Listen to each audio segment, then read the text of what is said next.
안녕하세요, 농사백단입니다. 이제 고추 정식 시기도 다가오고 있고 해가지고요, 오늘은 고추에 대해서 한번 얘기를 해보는 시간을 갖도록 하겠습니다. 고추에 대해서 자세하게 한번 알아볼 텐데요, 맨 처음 이제 말씀드리는 건 이제 고추의 환경적 특성에 대해서 말씀을 드려보고 싶습니다. 고추 같은 경우는 10도에서 12도에는 생육이 정지가 된다라고 하고 16도 이하에서는 착과가 불가하다고 합니다. 그래서 농가분들께서 다 아시는 바와 같이 조기 정식은 수량 지수가 좀 떨어지는 경향이 발생할 수밖에 없겠죠. 아무래도 저온에 조금 취약한 품종이다 보니까.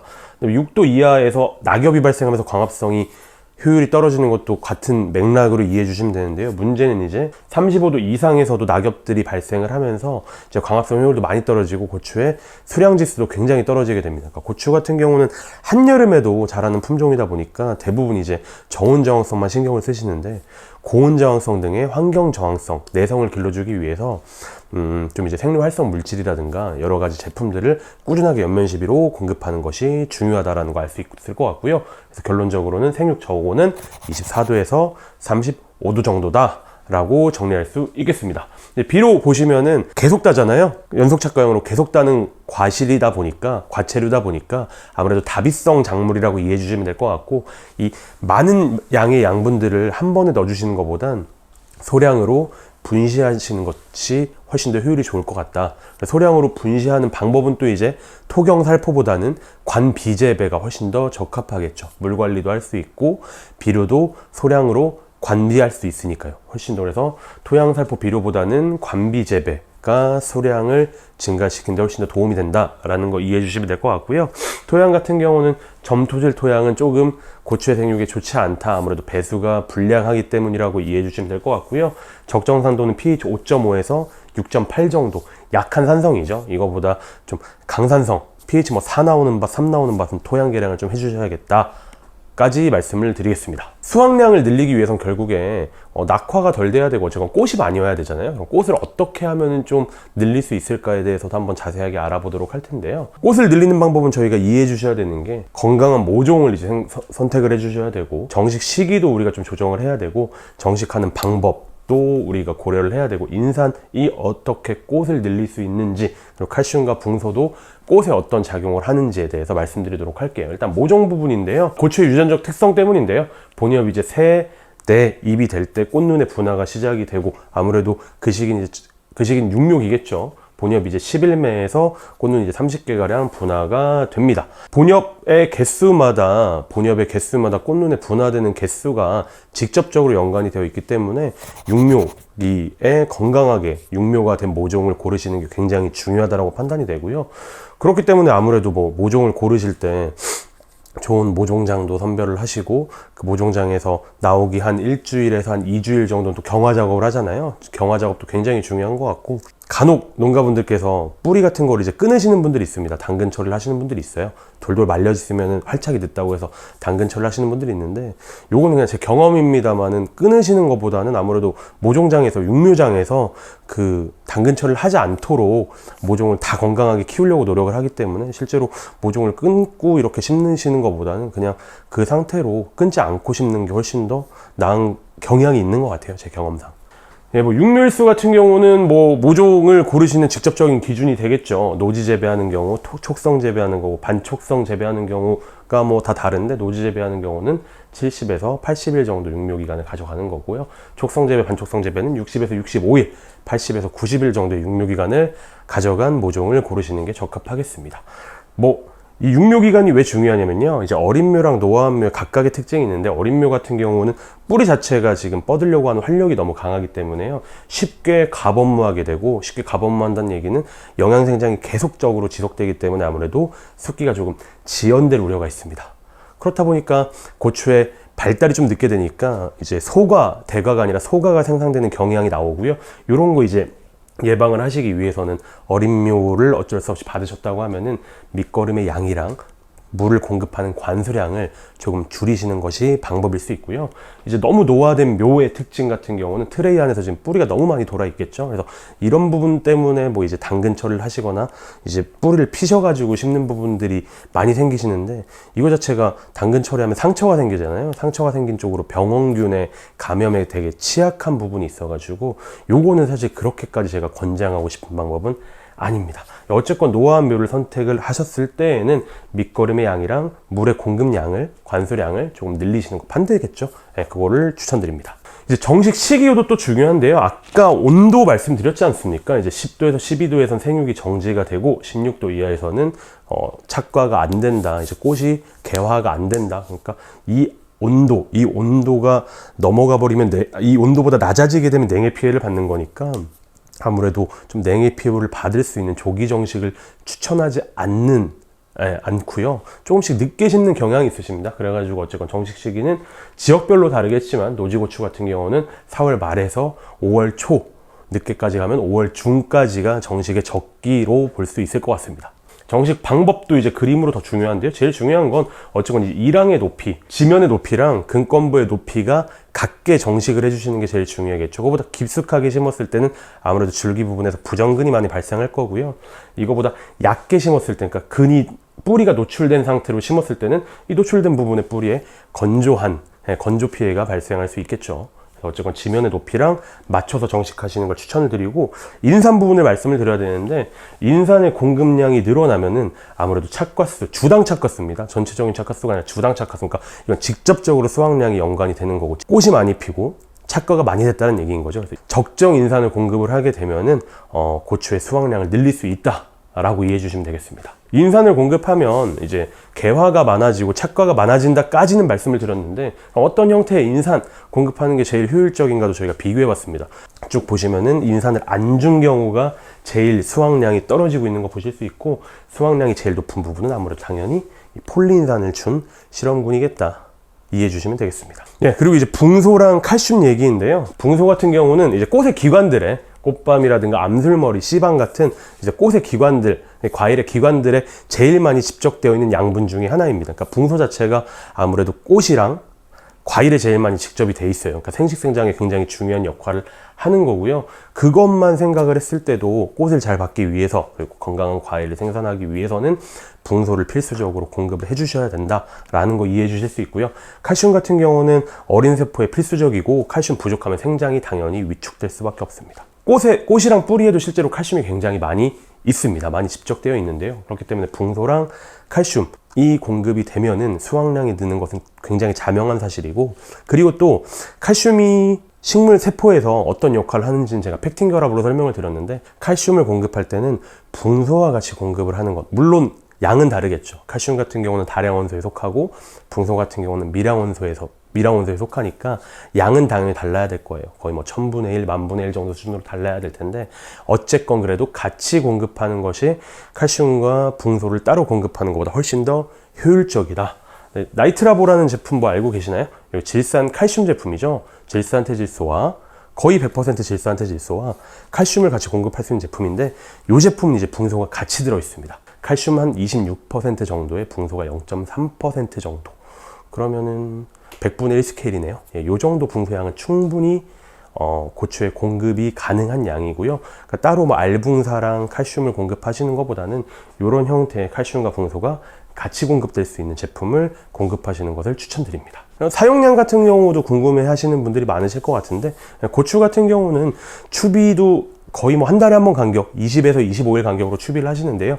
기비에도 쓰셔야 되고 추비에도 쓰셔야 됩니다. 이 제품은 그냥 300평 기준으로 한 포에서 2포 정도가 기비로도 들어가고, 추비하실 때마다 들어가서 칼슘 결핍을 방지하고 질소를 공급하고 붕소도 추가로 공급해주는 형태로 가는 것이 제일 적합한 시비 방법입니다. 낙화를 어떻게 하면 예방할 수 있고 줄일 수가 있나에 대해서 알아보도록 하겠습니다. 고추 낙화의 주 원인은 뭐 여러 가지 원인이 있겠지만, 주 원인은 수분입니다. 그러니까 수분이 부족한 경우에 낙화가 많이 되는데요.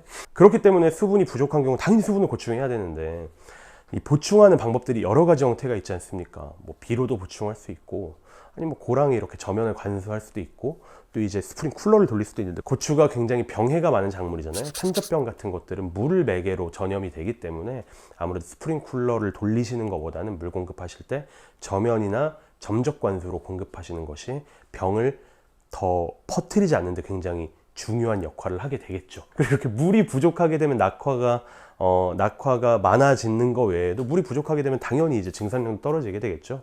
증산량이 좀 떨어지게 되면은 그 칼슘 결핍들이 또 만연하게 됩니다. 이런 칼슘 결핍들을 또 예방하기 위해서는 아무래도 즉각적인 해결을 위해서, 빠른 해결을 위해서는 연면 시비를 많이 추천들 하는데요. 이 제품이 답이 될 수 있죠. 이제 아라비타이즈 스타핏이라는 제품이고요. 그러니까 천연 칼슘 제품입니다. 고추에 비흔이나 비해 없이 칼슘을 즉각적으로 공급할 수 있는 연면 시비 제품이라고 생각해 주시면 되고요.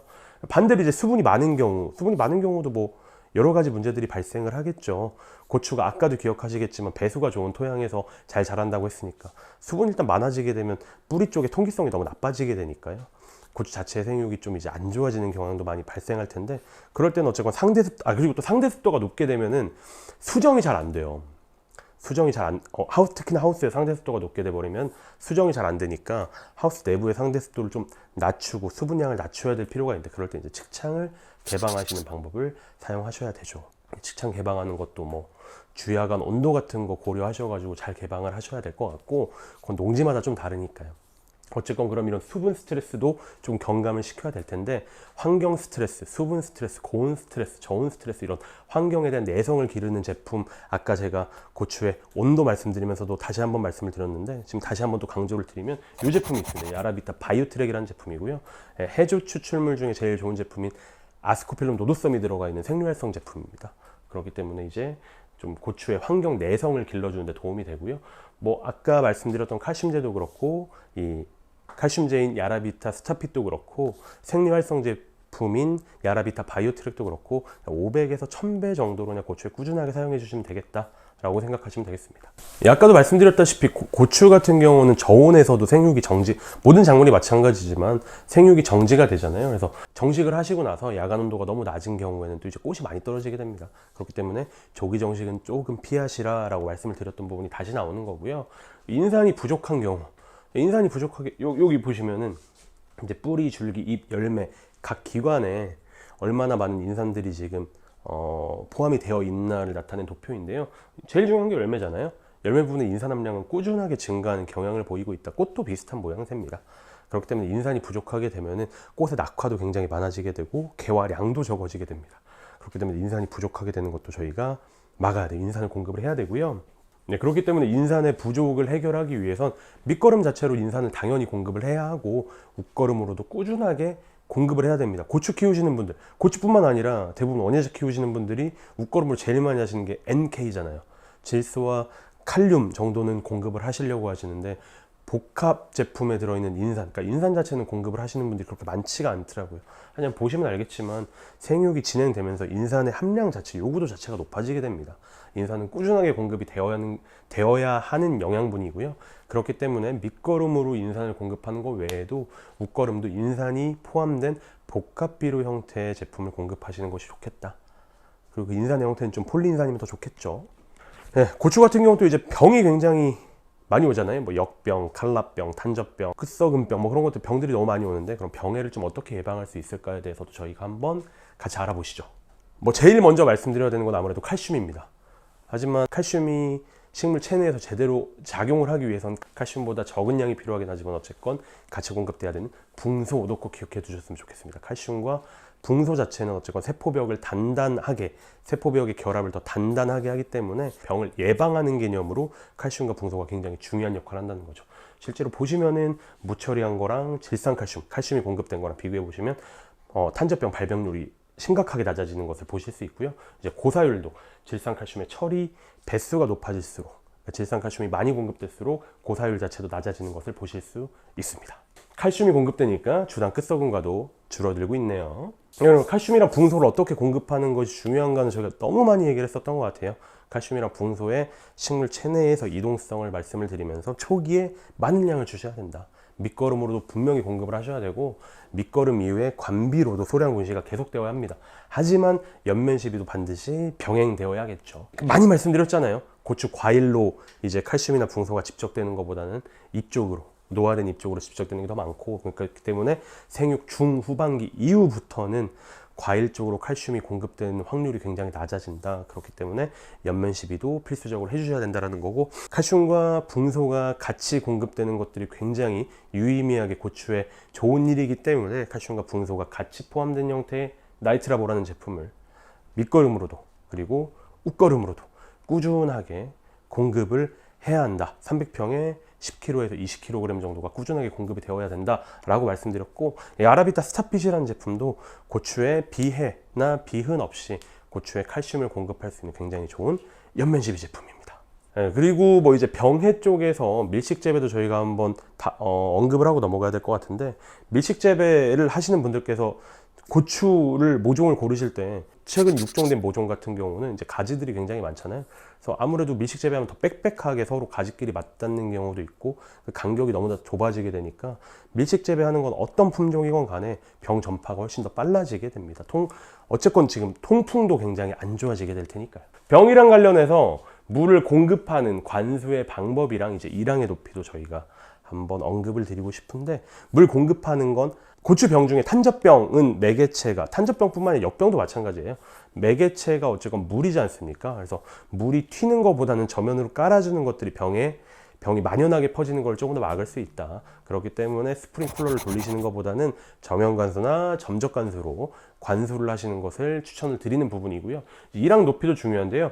일항 높이에 따라서 역병 발생률이 연구된 자료가 있습니다. 실제로 일항 높이가 0일 때부터 45일 때까지 수량지수랑 역병 발생률을 비교를 했는데, 일항 높이가 높아질수록 역병 발병률이 떨어지고 있습니다. 그리고 수량지수도 높아지고 있는 경향이 있어요. 근데 45cm보다는 이 30cm가 조금 더 좋아 보이기도 하고, 그래서 어쨌건 지금 최소 일항 높이는 20cm 정도는 확보를 하시는 게 좋을 것 같다. 그것이 수확량 증가에도 도움이 되고 이제 병의 발병률을 낮춰주는 데도 도움이 된다 라고 이해해 주시면 되겠습니다.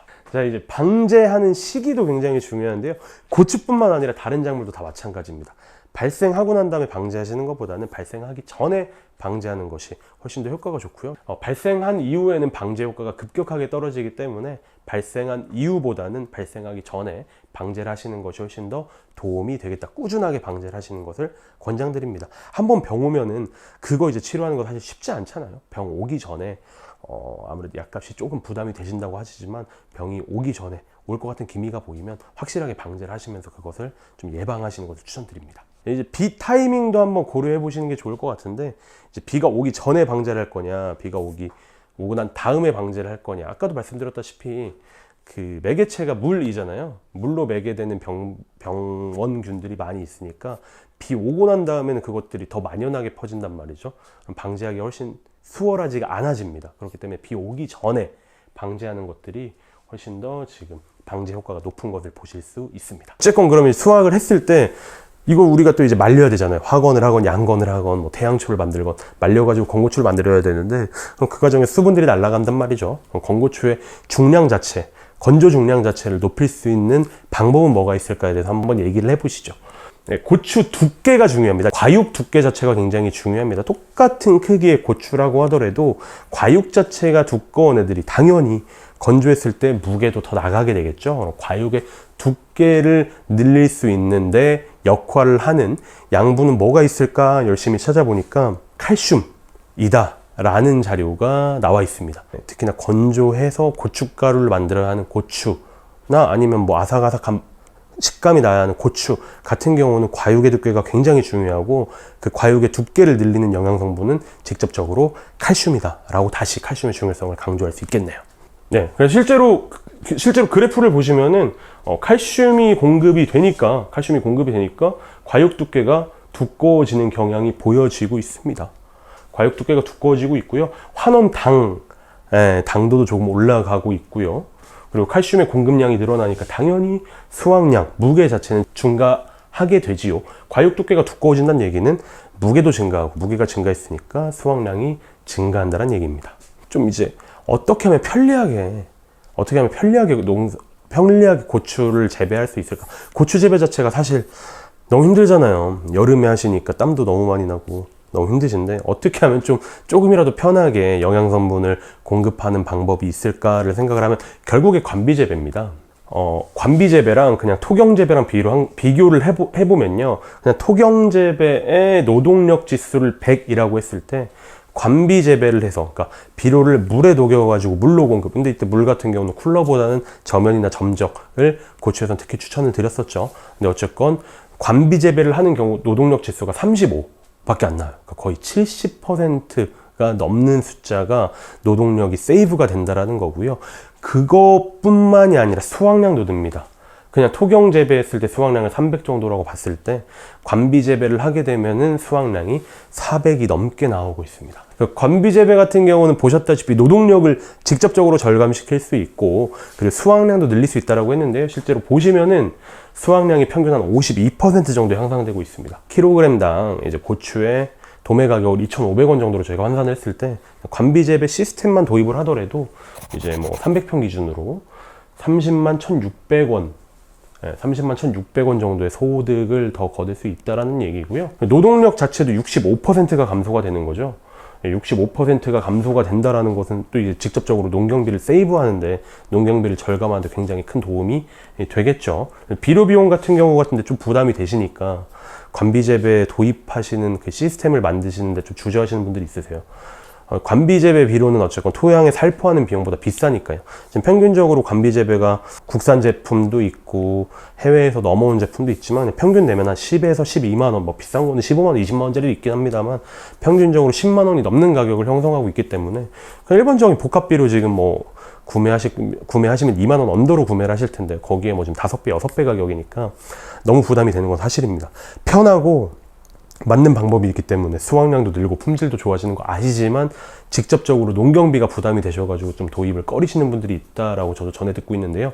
물과 비료를 같이 공급하는 관비재배뿐만 아니라 거기에 추가적으로 이제 비가림 설비까지 도입을 하시게 되면은 수확량이 무려 3배 가까이 증가하는 경향을 보실 수, 수량 지수가 100에서 317로 증가하고 있습니다. 뭐 다 좋은 거 아세요. 뭐 비가림까지 가지 않더라도 관비 재배를 하는 것이, 그러니까 물과 비료를 같이 공급하는 것이 다 좋은 것 알고 계시는 분들도 많으신데, 그 아시는 분들께서도 또 이제 관비 재배를 선뜻 도입하시지 못하는 게 관비 재배 제품들이, 관비용 제품들, 비료들이 조금 비싸죠. 그거 저희가 좀 이제 해결하기 위해서 굉장히 좋은 성분들을 가지고 있고 믿을 수 있는 야라의 제품인데 좀 중저가로 사용하실 수 있는 관비재배 전용 제품을 저희가 가지고 왔습니다. 야라 레가라는 제품이고요. 15, 15, 15라는 제품 하나랑 95, 26이라는 제품을 가지고 왔습니다. 이 같은 경우는 6만 원대에 구매하실 수 있습니다. 사실 관주용 제품보다 훨씬 더 저렴한 제품이지요. 그리고 고품질 원료 사용하고 있는데요. 뭐 질산태질소 들어가 있고요. 뭐 이런 얘기보다도 전량다 황산칼륨입니다.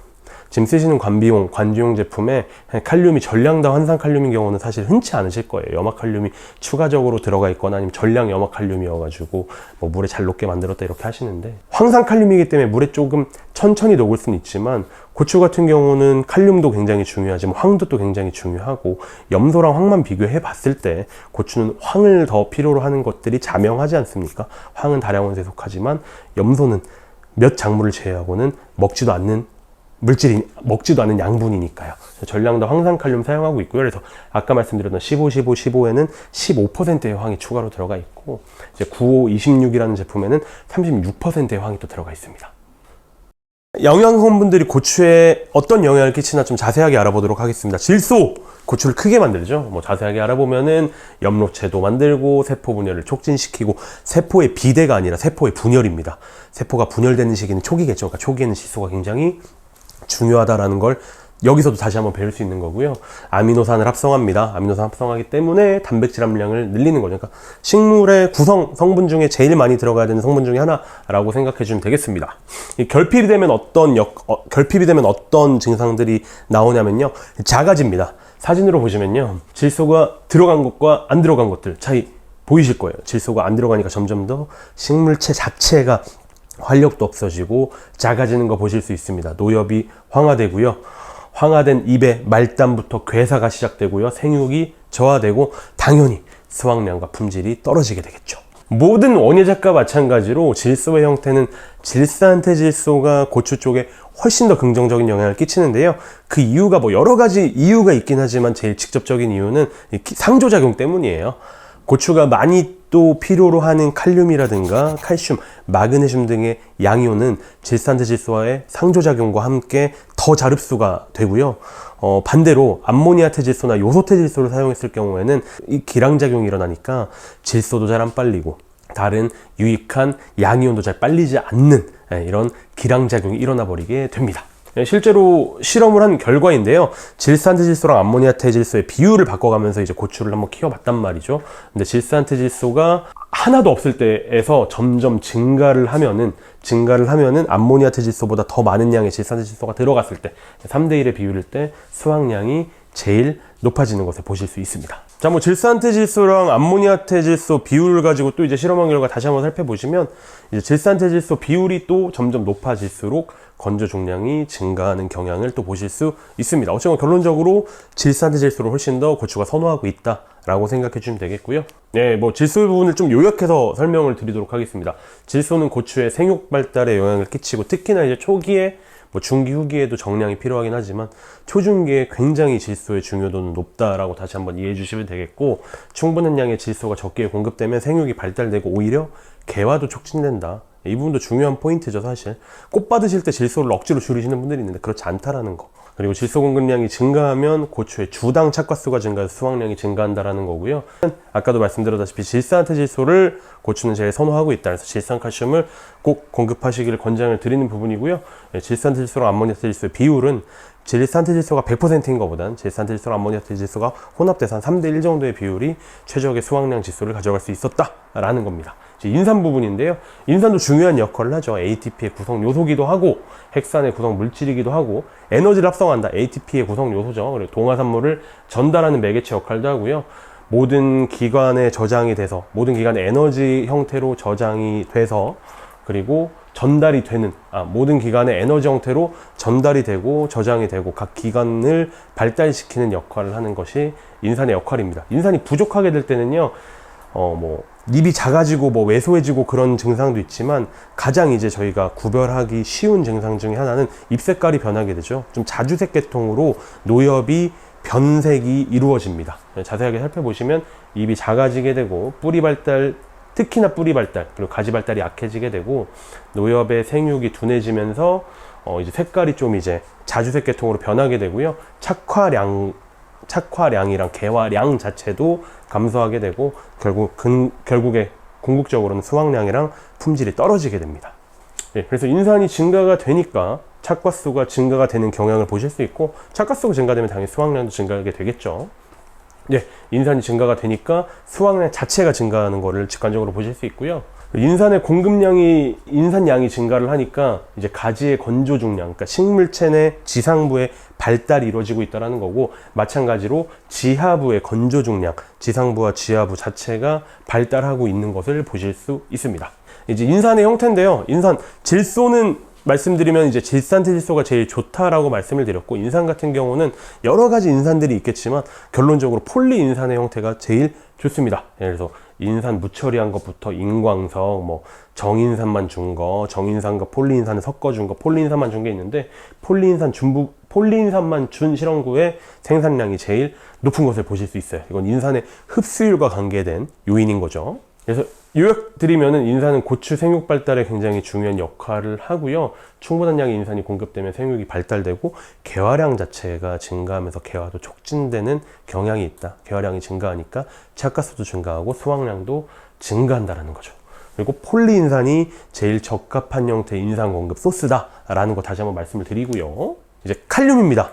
칼륨 같은 경우 고추가 제일 많이 먹는 양분이죠. 칼륨, 그 다음에 질소.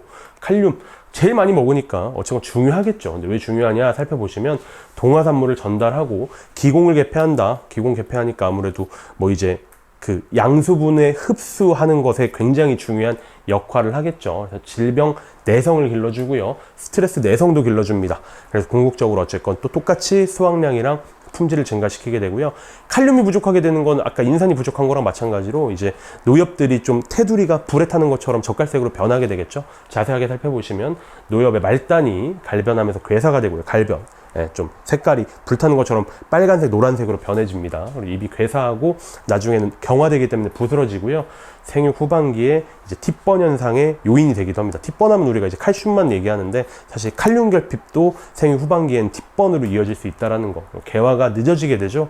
아무래도 질소가 영양 생장을 촉진하는 것처럼 칼륨 같은 경우는 생식 생장을 촉진하기 때문에 칼륨이 부족하게 되면 개화 등 성숙 어쨌건 이런 생식생장이 조금 지연되게 된다. 그렇기 때문에 수확량과 품질이 떨어지고요. 실제로 칼륨이 부족하게 되는 그림들 보시면은 이렇게 노엽들이 갈변되는 영상을 보실 수 있습니다. 칼륨이 증가하니까 수확량이 증가하는 거 보실 수 있고요.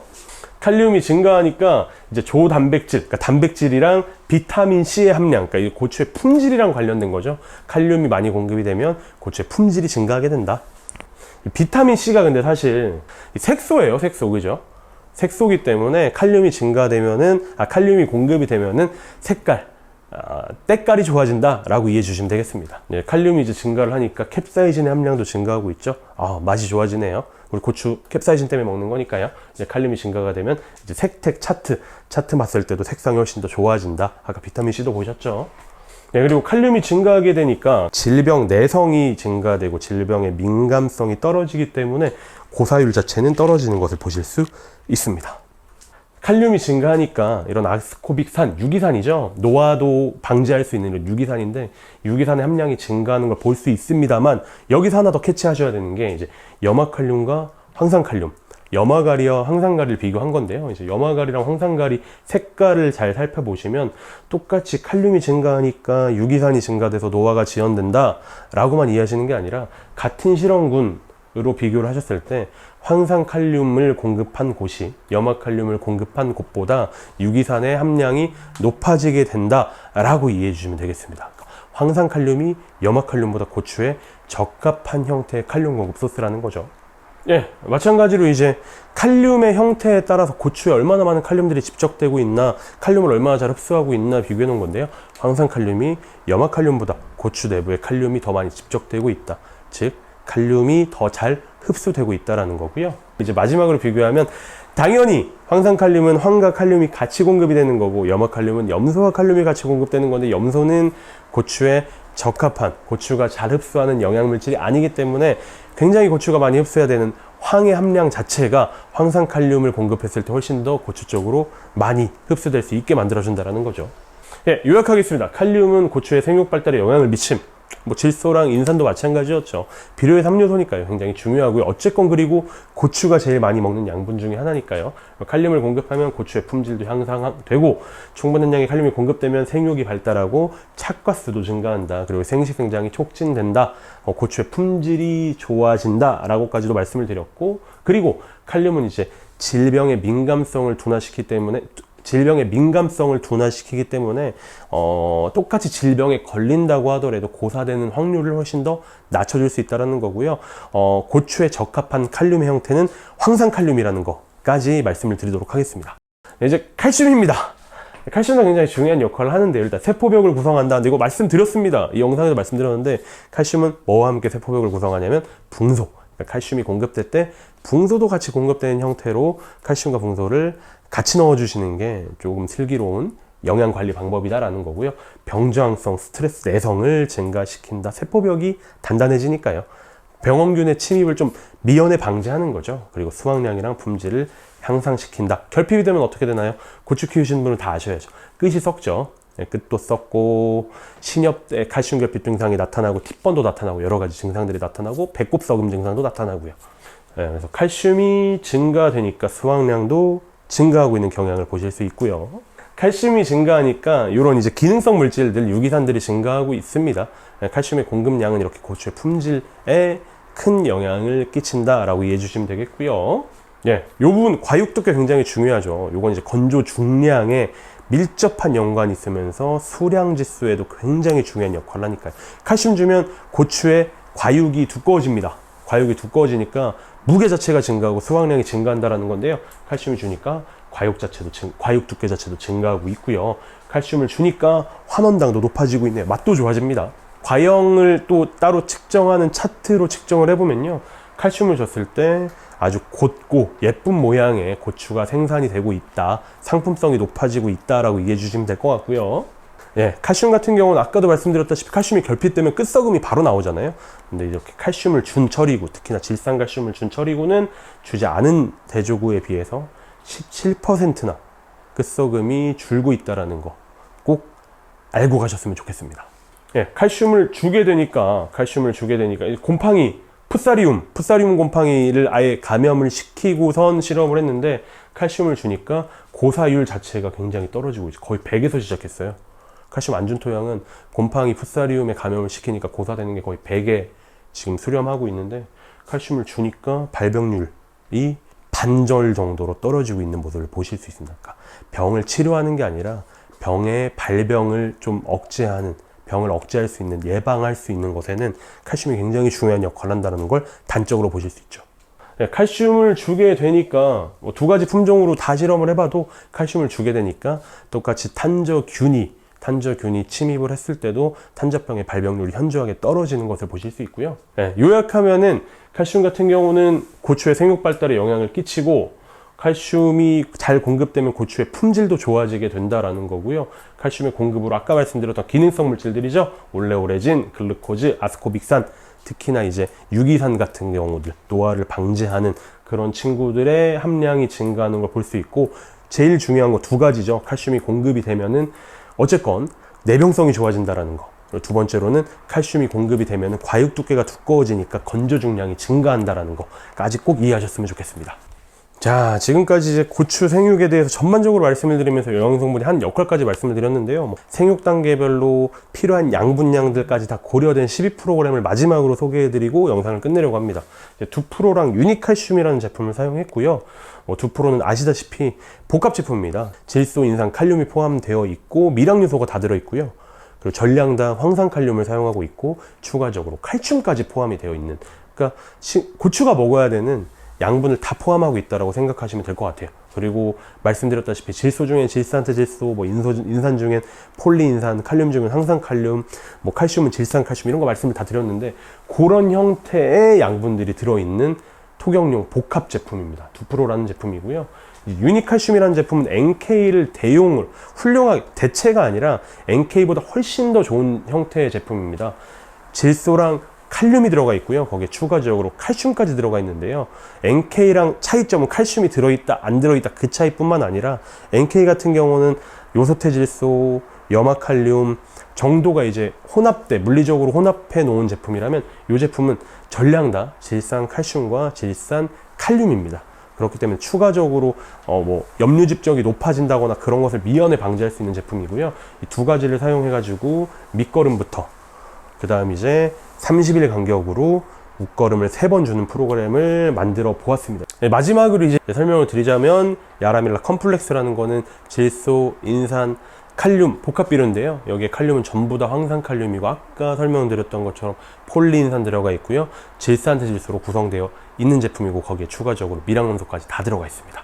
나이트라보라는 제품은요, 질산 칼슘의 붕소도 같이 공급할 수 있는, 칼슘과 붕소가 같이 공급되는 형태의 제품이고요. 이제 야라레가라는 제품 15, 15, 15와 95, 26이라는 제품도 말씀을 드렸었죠. 관주용 제품이고요. 물에 녹여서 사용하실 수 있는 가성비가 좋은 야라의 제품입니다. 그리고 특히나 15, 15, 15는 15%의 황, 95, 26은 36%의 황, 전량 다 황산칼륨을 사용하고 있다라는 거. 그리고 아연이랑 붕소의 미량원소도 가지고 있고 마그네슘도 포함하고 있는 제품이에요. 굉장히 사용하시기 적합한 형태의 관주용 제품이고요. 야라테라 칼시니트 제품은 질산 칼슘인데 물에 녹여서 관주 재배하실 수 있는 질산 칼슘 제품입니다. 야라리바 나이트라보랑 친구라고 생각하시면 될 것 같고요. 마지막으로 이제 야라테라 슈퍼 FK30이라는 제품은 100% 폴리인산 제품입니다. 근데 폴리인산 중에서도 사슬 구조가 굉장히 긴 슈퍼 FK 폴리인산이 30% 들어간 제품이고요. 그러니까 액상 인산 칼륨 제품인데 인산이 100% 다 흡수되는 인산 칼륨이다 라고 생각하시면 될 것 같아요. 인산 흡수가 그렇게 어려운데도 불구하고 100% 인산이 흡수가 되게 보증해 놓은 제품이라고 생각하시면 될 것 같고, 이제 밑거름 토경용 제품 야라밀라 컴플렉스랑 나이트라보를 300평 기준으로 요 정도 양 넣어주시면 되고요. 그 다음 이제 관주인데요. 저는 이제 정식 한 2주 있다가부터 물을 5일 간격으로 주는 걸로 계산을 해서 이렇게 소분을 해 놓았습니다. 이거 5일이 아니라 10일 간격으로 주실 거면요, 요 소분한 양에 곱하기 2 하시면 되는 거고, 5일 간격이 아니라 3일 간격으로 주실 거면 소분한 양을 이제 반으로 주시면 되는 겁니다. 어쨌건 15일부터 50일, 그리고 50일부터 수확 마무리까지 이 들어가는 양만 좀 준수해서 300평 기준으로 주셔가지고 고추의 수확량도 한번 증가시켜 보시고 고추의 품질도 증가시켜 보시면서 저희 쪽이랑 같이 한번 이렇게 고추 농사를 진행해 보시는 거 추천드리면서요, 이번 영상을 마무리하겠습니다. 감사합니다.